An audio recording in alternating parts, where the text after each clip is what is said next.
It's Friday, September 10th, and we do have some thunderstorm activity that we're expecting today across the US. It's going to be pretty scattered, but we do definitely have a couple of defined sectors. One is going to be in the Midwest, kind of stretching up through Missouri, kind of creating a corridor all the way through to the upper Michigan Peninsula. Definitely more of a conditional risk out there, but still want to be on the lookout for a couple of thunderstorms. I think our biggest areas to look out for are going to be in the Pacific Northwest, seeing a return of that classic Pacific Northwest cold and rainy weather system that we normally see this time of year, and then stretching all the way up from the Mexico to the US-Canada border, starting in Arizona, then going up through Montana. I think we could see our most active region of thunderstorms there. Then also in the far southeast, there's just going to be a lot of rain associated with a low pressure system kind of developing off the coast. But before we take a really deep dive into our weather that we're expecting today, I want to take a look at the tropics, and this guy, Tropical Storm Jerry,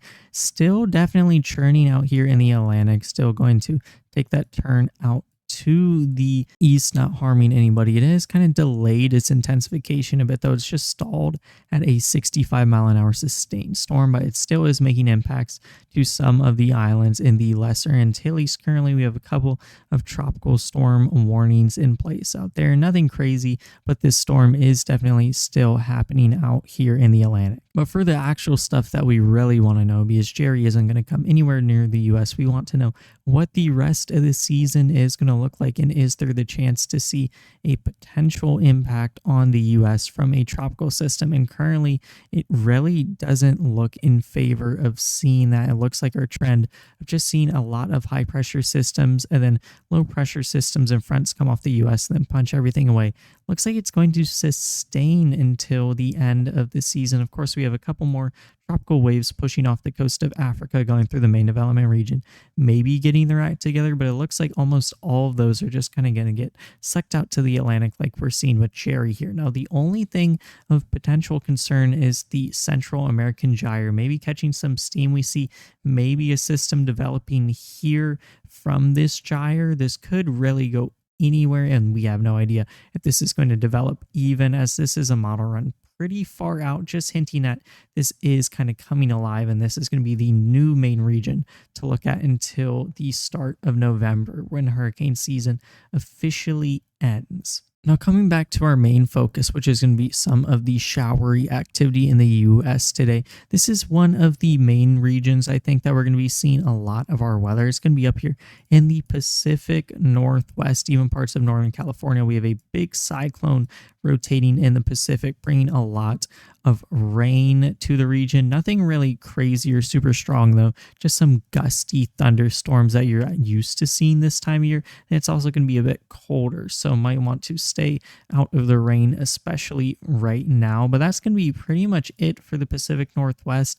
Of course, we are going to have a little bit of troughing activity in a shortwave, kind of pushing up in that other area, which kind of ranges all the way from the US-Canada border down to Mexico, like we were talking about. Maybe a couple of showers there, but nothing really crazy in the more northern portions from Utah to Montana. But that definitely could be the opposite in the more southern portions, kind of caused by this low pressure system and shortwave just pushing up through that corridor that we mentioned. I definitely think in the afternoon hours today, we could see a couple of storms cluster together, get pretty strong, maybe even reaching severe proportions. If that were to happen, then really the only risk with these would be for some damaging gusts, maybe some really small hail, but that's going to be pretty much off the table.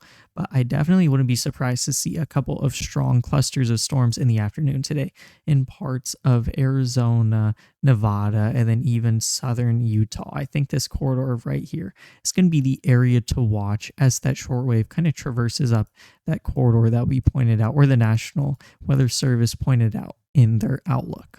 Of course, we can't forget about our two other areas. One of those is being in Florida, and we can see that there is just going to be a bombardment of showery activity in that green shaded region from the SPC, really lasting from sunrise to sunset, and then even into tomorrow likely. It looks like there's just going to be a lot of rain persisting in this region, so definitely want to be prepared for that over the next couple of days. And then in the Midwest sector, it looks like there's a really small chance of seeing some rain. It looks like most of our showers are going to happen in the morning, and it's just going to be some remnant activity along a cold front, bringing, of course, some cooler temperatures. But after this passes and gets around midday, maybe lunchtime, a lot of this activity is going to dissipate, and it's just going to be those nice breezes and the cool temperatures behind that cold front, with really the only showery activity persisting where we have a lot more forcing from a trough kind of pushing through up here in Michigan. But that's going to be it for our showers and thunderstorms today across the US. Now, this model of our 500 millibar winds and jet streams gives us a much better look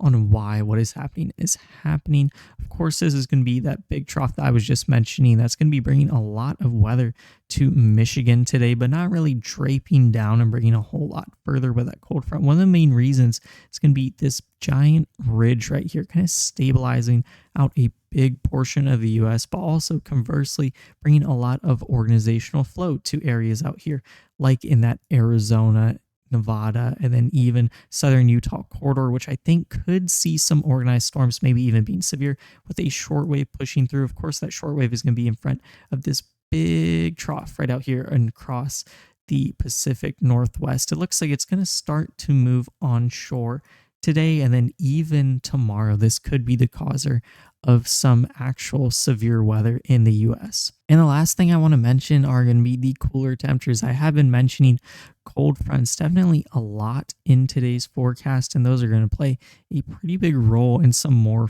fall-like temperatures that we would expect to see. The main cool front and really big dip is going to be out here in the Pacific Northwest. Some really cold, nasty, and rainy weather that is very characteristic for this region this time of year. Definitely something that we are used to seeing for sure. Then also out here in parts of the Midwest and Michigan, as that cool front kind of dips through the region, definitely going to start to see those cooler temperatures in the low 70s and 60s start to creep through. Same thing happening up here in the Northeast as well. And then for the rest of the US, except the southern plains, the very, very coast, the Gulf Coast and Florida, looks like we're really not even going to be seeing 80s feels like temperatures. Now in those warmer areas, it's not going to be that bad either. Really going to stay below those 90s feels like temperatures. So overall for the whole country, weather is not going to be too shabby today.